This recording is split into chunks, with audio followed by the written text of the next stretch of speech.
Like, are you having any fun when you're like on hole 30?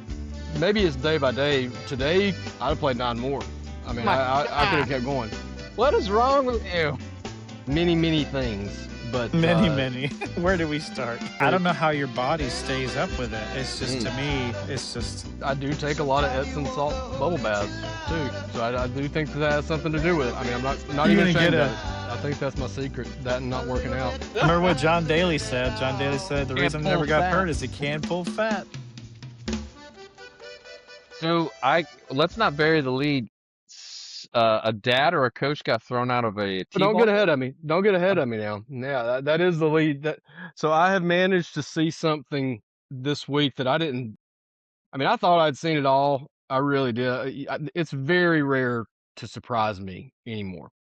But damn, if this guy did, I now live in a world where I have witnessed someone be thrown out and have the cops called at a T-ball game. Mhm. Yeah, I I've mean, heard of it. There's a lot of not stories and a lot of videos of it. Set the stage here.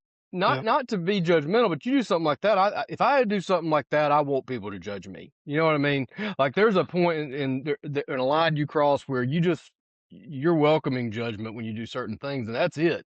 I Uh, mean, I'm sitting there watching my 6-year-old son's t-ball game, and I'm standing there with my older son. My daughter was at cheer or tumble or something, and all of a sudden I hear somebody say, "Oh, they threw him out," and I look up and I'm like, because all the coaches are on the field. It's not like you see like storming out of the dugout to argue. There's 5 coaches on the field anyway. Well, I don't know if it was the ump or another coach he got mad at, but I guess he started jawing with somebody and got thrown out. But he didn't go down without a fight, and he's argued to the point that the director had to come out there, and then he's ejected him and said, "You got to leave." He said, "Well, where am I going to go? My kid's here. His kid's on the team. He can't just leave." So he says, "You got to, go to the parking lot or wherever." Well, he just so he come off the field, and he's still yelling and cussing, and mm, somebody, the parents are yelling at him and saying, "Don't, watch your mouth with all the kids around and all this stuff." And I think I heard a couple of f bombs flying. wait. Then next thing I know, the director's telling him, "If you don't leave, sir, I'm going to have to call the cops." And he said, "You're going to call the cops over this? This is the stupidest da da da da da." And finally, the coach said, "Fine, you're being unreasonable. I'm calling the cops." So the coach who was getting kicked out goes and calls the cops. And Gabe's like, "Can we like?" Gabe always wants to like go walk around the field and just get some exercise and move around. He's like, "Can we go for a walk?" I was like, "Not now, we can't. I want to see how this ends. I'm not going anywhere."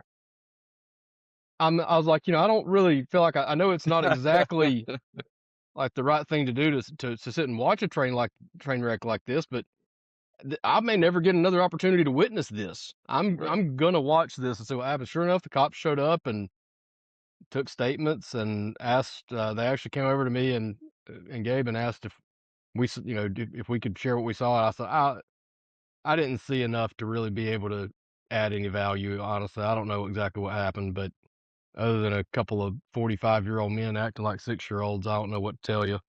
But Mm-hmm. Mm. anyway, I texted Christian's mom after the game. I was like, his mom and stepdad. I said, y'all really missed it tonight, because I told him the story, and his stepdad's like, it's little league. I was like, no, it's worse than that. It's t-ball. Literally, it's not even little league. Yeah. T-ball. Never in my life. Mm. Made me feel a lot better about some of my decisions in life. I mean, At least they weren't in front of like 100 people. not all of them. I mean, some of them were, but um, man, I just Yeah, no, it's a real problem. I mean, you just go on the internet. I used to do this with some of my sport ethics classes where we talk about how do you manage youth sport, right? And how do you keep parents under control and what types of preseason meetings and contracts, code of conduct contracts do you have to have the parents sign, consequences clearly laid out, this, that, and the other. But all that's great. But once the heat of the game is going, those parents just lose their minds and you'll see fights and all kinds of things. And it's just, it speaks to the human condition, I think, more than anything. The fragile egos of our aging population where they're trying to live their lives for their kids or who knows, and it just becomes just hyper problematic because now you got little kids who never want to play sports again. I actually had at my last university in one of my master's classes, I had a student, one of the best students, sweet as a button, just like super chill, really good student, wrote a story in a blog or a discussion board post. We talking about this whole parental involvement in sport, youth sport. And she said that that's why she stopped playing baseball was because or softball back then was because of a parent brawl fight, something like that. And she went on to play golf instead because it scarred her so bad. She's like, I don't want to do this. Why would I be doing this? You know? Yeah. Well, I mean, not to get completely sidetracked, this is the best golf podcast ever, not the best commentary on youth sports, I guess. So don't want to get completely derailed on this. I've seen a lot. Uh, when I was in college, I refereed basketball and football for like part-time gig. Yep. Same. And I've seen, I mean, I've kicked out a dad in a 9-year-old girl's game. I've had a sheriff's deputy actually ask me if I wanted an escort to the car at an 8-year-old basketball game one time. And yes, I took it. Um, so, I mean, I've seen a lot of that stuff. Um, and I will say, like, when I coached my son, I was an assistant coach on the football team he played on and head coach on the basketball team. And my mom did give me a hard time when she came down to watch me play, how animated I was on the sideline for YMCA basketball. But there is something you get, you get the emotions going a little bit, and I try really hard not to, jaw at the refs or whatever like that. But I'd still get pretty worked up, and you can see my reaction if I, didn't agree or whatever. But so I get it on some level, but at the same time, like there comes a point of like you got to have a little self control at some point. And I mean, I think that it would have been a tough feeling for me when I had to go get my kid out of the dugout and say sorry, we got to go, because after the cops talked to everybody, they finally ended up, I guess, ruling that he had to leave. I mean, the whole thing took like 45 minutes. The game was almost over, but wouldn't be a good feeling to have to go tell my 6-year-old, sorry, we got to go, buddy, because dad got kicked out. So anyway, Yeah. Yeah. Not to get too sidetracked too, but I was two things from I was coaching this 10 to 12-year-old girls basketball team for this team that two of my professors had started and they asked me to coach because both of their daughters were on the team. So they asked me to coach for them. And one of the dads is like a second father to me, just a great mentor. He and I see eye to eye on a lot of things when it comes to kids and youth sport and ethics and how to do things. And I worked for him for 4 summers at his sports camp.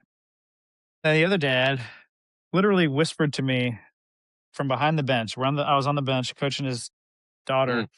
and he says, "Hey, I want you to start cursing at my daughter and light a fire under her." I said, "No, sir, I don't think I will do that. She's 10 years old." He goes, "No, it's okay. You should just really get under her skin and curse her out." I was like, "No, no, I won't be doing that." I said, "If you want me to do that, you need to find another coach because I'm not doing that, you know?" yeah, And then when I was never forget this, I was coaching the game and we were beating this other team pretty good. We had a really good player, and that's just how it goes in youth sport. You got one or two good players, and it can dominate a game. And I don't know if the coach on the other team was one of the girls' aunt or something like that. But I remember their star player dribbled the ball off their foot out of bounds, and just the loudest scream from the coach.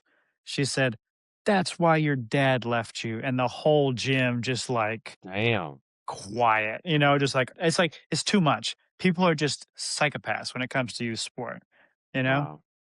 That you and tell a little girl that's why your dad left you, like that's just messed up, you know? that's the new worst thing I've ever heard. I Yeah. listen, I I've told that actually story so many times and I have yet to hear someone say, "Oh, I could top that." That's Mm. don't have Mm-mm. anything for that one. No. That's a new low. Well, let's see, golf stuff. So Tony has broken himself. He's out of commission. Are Yep. you hurt? Oh yeah. What happened? Well, so let me okay, I'll just do my whole thing right now. This will be my spiel for the episode.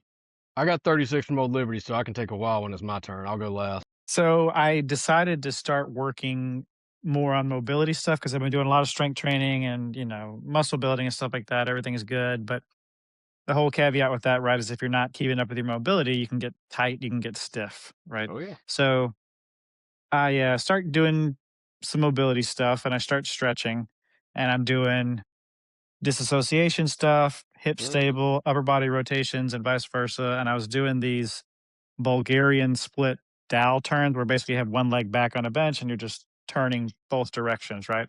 It's a lot. It's And a I lot. don't know if that was the cause of it or I tweaked it playing golf with Garrett in the rain or what, but I was at the range probably last week and I started warming up doing some of those turns in just a lunge position. And I kind of felt something tweaking my intercostals around the ribs. And I was like, huh, that doesn't feel good. I've never felt golf pain there before. Usually it's my lower back, upper left glute. And dummy me just continues to stretch and do more and hit some balls. And I was like, okay, I probably should stop. This isn't going to go well. Well, I let it rest for a few days. And then I go to play golf with my buddy early this week. Get to the range thinking it's going to be better. And after the first or second swing, my whole left side just like just flaring up and like glitching out and cramping and just, seizing up. I told my buddy, I was like, Joe, man, I think I'm going to have to test this old man golf theory that I've been talking so much about during this round. And he was like, what's up? I was like, well, I was just stretching and I think I injured myself stretching. I said, this shouldn't be happening. I'm trying to do all the right things. And he goes, remember what birthday number we're celebrating in Scotland this year? And I was like, no, no, we're not that old. That's not that old to be hurting yourself stretching. So anyway, I try to play. And the first hole, I get up there and I hit driver. We're at Eagle Ridge and I just bunt a little old man 250-yard carry drive that rolls out to like 280. And I was like, all right, fine. But I felt it. I was like, ooh, I get to the next shot. Real easy little 100-yard pitching wedge or something. Just get it on the green. Barely missed the birdie putt. I'm like, okay, this is fine. Get to the next hole, par three. I club down. So I take a 7-iron instead of an 8-iron. And I just kind of bunt one out there, hit the green, almost hole in one. And I'm like, okay, well, this is a fine way to play. It's a good test, right? The ball's in play. It's no stress. It's easy. Keep the ball in front of you where you can see it. I get to the third hole, which is in the driver hole, and I just try to bunt a driver out there. And oof, I mean, I felt it. I was like, oh no. Oh Hmm. no, no, no, no, no. And I She pushed gone. it. Yep. She gone. And so I played the next two holes. And then I went to hit driver on number 5, and it was just like, nope, can't do this anymore. So I just chipped hybrids up to the green. But I was telling Garrett, I was only one over through the first 5 holes without being able to hit a ball harder than probably 110-mile-an-hour ball speed with a driver. It was bad. And then scrambled around for the next few holes, but finally when I got to number 9, did that little bunt driver swing again, and it was really lighting me up. And then I get to the fairway, and I tried to just chip a 7-wood, and I just went down to my knees. Like, it was so Mm. bad. I was like, I can't do it anymore. Stupid. I know. I should be wiser than that. I should be whatever. So I put the clubs in the back of the car for the back 9. I just took a wedge and a putter, and I just dropped the ball around the green and just chipped and putted for the rest of the 9 because it was beautiful weather, and I just wanted to hang out with my buddy, right? I hadn't seen him in a while, and get some walking exercise in. But yeah, I'm trying to be smart. I'm icing it, and I'm still doing the hip mobility stuff right now, but I'm not doing any more major upper body stretching. Because yeah, it was, and he was like, he goes, buddy, he's like, I can just see you bracing for pain as soon as you make the golf swing. He's like, you don't need to be doing this anymore. I was like, I know. So trying to be wise, but the ego gets in the way and I could still play. And it's just, Yeah, and you gotta yep. be careful with it too because when you're playing hurt, it's so easy to get into bad habits from trying to protect yourself from the pain, right?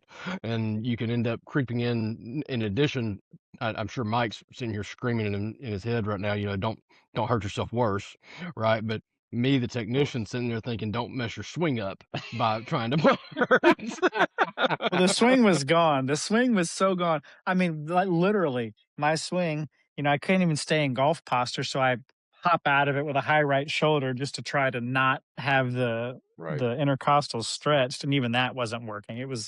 I literally looked like an old man out there. I was getting outdriven by old guys from the gold tees. They're like pounding it past me, and I'm just like, yep. But it was a good thing because I was like, huh, if all I could do was hit driver 200 yards, would I still enjoy the game? And I was like, yeah, I'd still enjoy it. I'd still have fun with it. I just move up to the front tee boxes and just play that way. So it was still fun.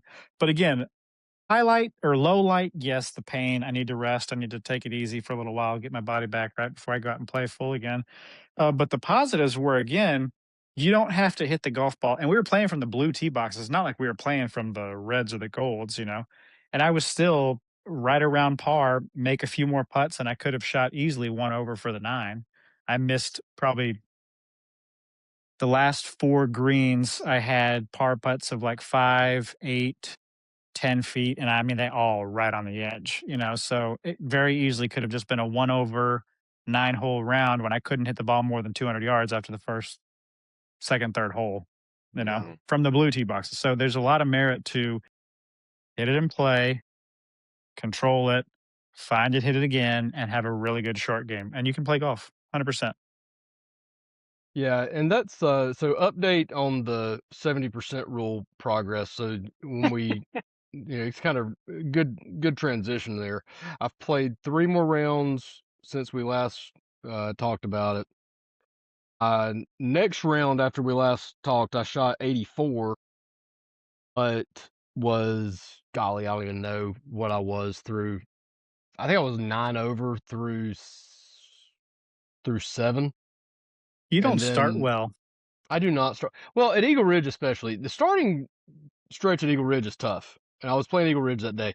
You don't get to a par 5 until 7, and the first 5 holes are tough. And I had just a short game induced double on 2, and then number 4 hit it over the green, or no, I'm sorry, number 3 hit it over the green and tried to play the smart like little bump and run shot, and I bump it and run it almost the top of the hill, and it doesn't quite clear, and it comes all the way back to my feet.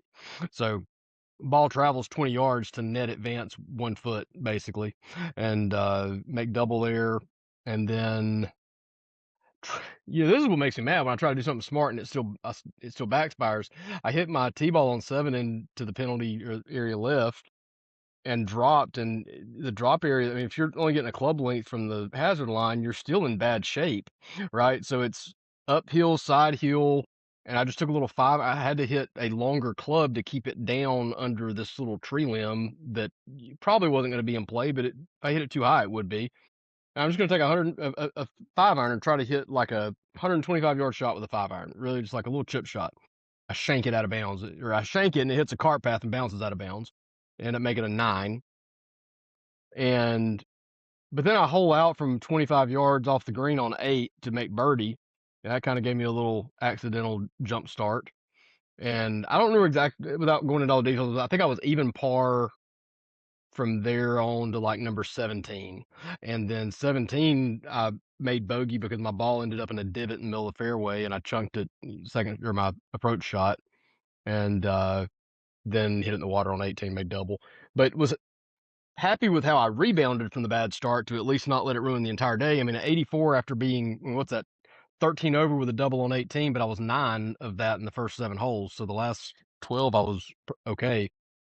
Mm. Now, And that's today the at old, frustrating thing about golf, right? Is because you have these flashes of brilliance where the game seems easy and it's like there's no stress and whatever. Um, Not to cut you off or anything, but some of these situations, I don't wonder when you're making these huge numbers. And I hear you saying you were just trying to hit the 5 iron and just chip it out there 125 yards or whatever. But it's almost like, are you doing a good job of taking each shot as its own unique experience and shot? Or in the back of your mind, is there, well, I've just hit this in the hazard, so I need to make a really good shot to come back? Because it's like, that's, I think, the next step in the process for you is taking each shot and just saying, this is the best I can do with what I got right now. Let's not worry about the future or the past. What's the one thing I can do to hit the best shot I can in this scenario?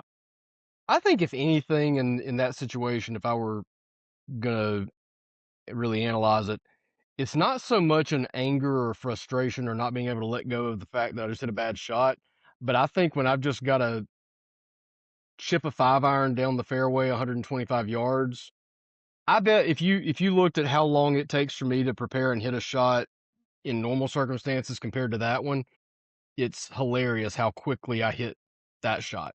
Because That's you what I was can't going to really say. go through a pre-shot routine because you're in the woods. You can't really get behind it and line it up the way you want to and all that stuff.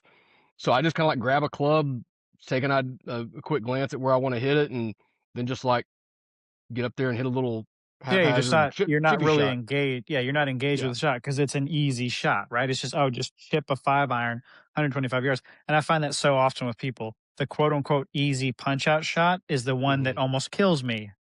Remember from the last episode, Yeah, right? that was.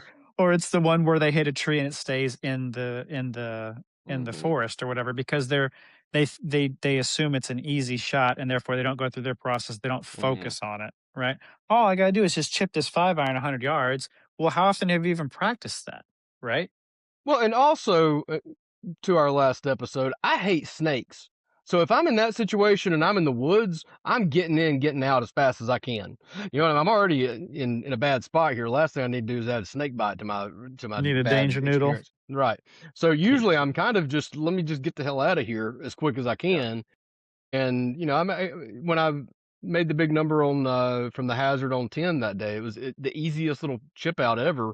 But I didn't take 2 seconds because I was more worried about checking my feet for make sure nothing was moving. You know, so that's something that I see these guys. I saw a clip on Instagram the other day of I think it was Ian Poulter, maybe one of the guys uh trying to get ready to play a shot with an alligator like 10 feet from him. I'm like, I would literally rather go back and take my stroking distance penalty than try to hit Yeah. that shot.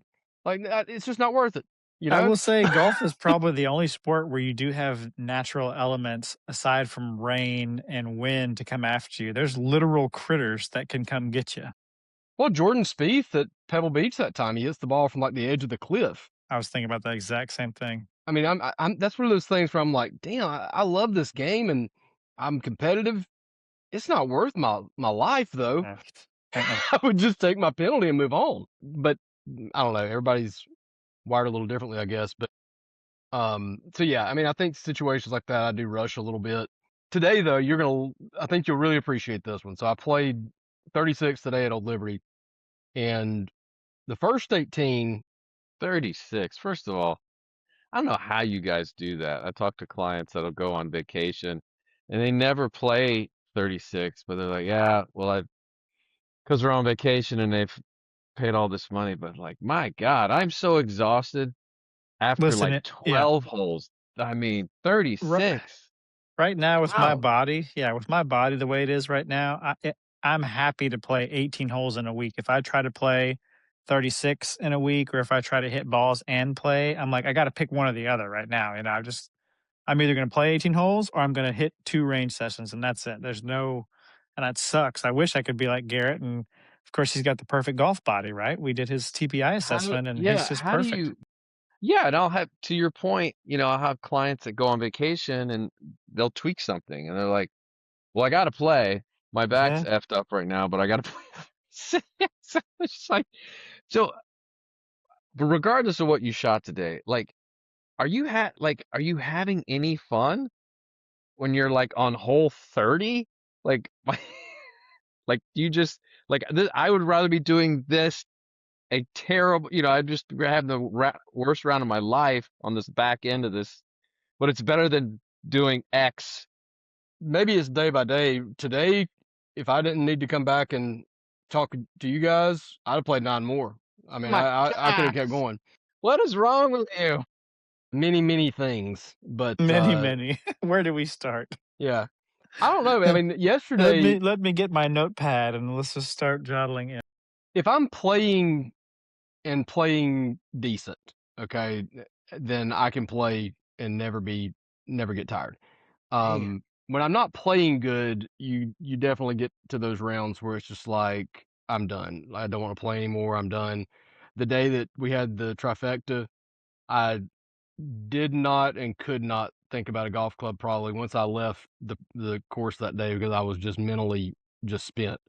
And that wasn't from playing bad. That was just from frustration of just, man, we're doing all we can and nothing's working out. But no doubt today I hit it really good and I hit it better and better as the day went on. I did notice on the last 9, because I've been waiting a lot all day long. And the last 9, there was nobody in front of me and I was just like buzzing right around. And I started to notice like I'm getting a little sloppy and mm-hmm. just not really hitting it very good. But no, I mean, I love to now practice a little bit different. So yesterday I didn't have anything else going on and I was like, I'm gonna really do some practicing today. Y'all don't even want to know how many hours of practice yesterday. But by That's what the I'm end saying. of I it, don't know how your body stays up with it. It's just, to Mm. me, it's just, I'm a I'm sitting here freaking. training, I'm lifting weights, I'm doing my mobility stuff, That's and that's our Garrett's problem. like, eh. I spent an hour and a half yesterday working out. I was working out an hour today. Yeah, I'm like, I don't have the energy to go. Y'all are working out too much. If y'all quit working out, y'all could have more energy for playing golf. Last night I hit my ceiling at I was hitting balls last night and I was hitting it pretty good. And I was like, but I could feel that fatigue starting to kick in and I was like, I better, put this thing up before I start hitting it. I was right at the edge of starting to get tired and I was like, if I do any more, but I mean, I putted for 3 hours yesterday. I hit balls for three Oh hours. my I mean, God. I got at it pretty good yesterday. He's on the Um, professional golfer schedule. I mean, Tony keeps saying these guys are working, they work out at 8 hours a day. And I'm like, well, hell, I want to try 8 hours a day then and see what that feels like. I think that's about my limit. Yesterday, I all added up, it was 9.5 hours I spent practicing in some way or another. Dang, And man. that's about as much as I think you can handle. But, I love it. I Mm. mean, it's one of the benefits of ADD, man. If you enjoy doing something, you zone completely out from the rest of the world. And that's like all you want to do. That's why I hit like 150. I don't know. I think I told this. If I didn't, when I went to, I think it was when me and Tony played last, I stopped by Sully's to warm up because they didn't have the driving range, wasn't open that day. And in a 1 hour warm up, I had 150 golf balls. I mean, like I just like rapid fire. It's just, I enjoy it. But, and then, you know, I do take a lot of Epsom salt bubble baths too. So I do think that has something to do with it. I mean, I'm not You're even gonna get ashamed of a it. you're gonna get Um, a sponsorship for the podcast from the leading Epsom salt yep. Oh my I'm telling you, company. man, I swear by it. I think that's my secret. That and not working out. I think that's the main thing. Remember what John Daly said? John Daly said the Can't reason he pull never got hurt fat. is he can't pull fat. Can't pull fat. That's a good point. But no, so in my round today though, I didn't hit the ball bad at all. I kept getting. Here's the problem though. I was thinking about it on the ride home. You know how we say, where's a good miss? I hit my preferred miss zone with incredible accuracy, so much so that I never hit it like actually on the green. I just Mm. was constantly hitting it to where it was, oh, it's a good miss. Oh, it's a good miss, but I didn't hit any good shots. And the wind kept catching. I was telling you guys this before. I think it was before I recorded, but the wind was shifting. You can have two holes parallel back to back, and they both be downwind or both into the wind or something like that. And I don't know if it's just something about the weather patterns there or what, because it was the second round was the exact same way, but it was the same patterns and the same shifts on every hole. So anyway, I get about 13 or so on the first round, and the wind has blown my ball in unexpected ways the last time it's going to. And I said, okay, new rule: the ball's not allowed to get above the tree line rest of the day. But to do that, I had to go now down to like my 65% shot, club up two clubs, and just hit like a little like what was 5/8 swing or something, right? Not quite a half swing. Dude, I played great from there in because, and I mean, it was a little bit hard to get it to stop on the greens like that, but it was like I've taken the 70% rule and put it on steroids now. It was like completely just like extended putt putt is the way I Mm, basically played the last 30 holes probably. Played mm. good the second 18. I shot 79 and had to play the front nine twice, which is the harder nine. The back nine was close coming around, but even then I didn't hit the ball great. I just missed it in pretty good places. You notice that on some of the videos, like his hat will disappear into the yellow, or his Yeah. his wristband will disappear into the yellow. Yeah, I don't like the ghost mode that I've been living in on this thing, So I do that because when I've got the kids, I can't, I've got to stay in my bedroom to record because otherwise it would just be, chaos. But in my bedroom, backdrop doesn't exactly look great. It's a little messy. You can see like every outfit I've worn probably in the last, 2 weeks laying behind me, and it's just not a good look.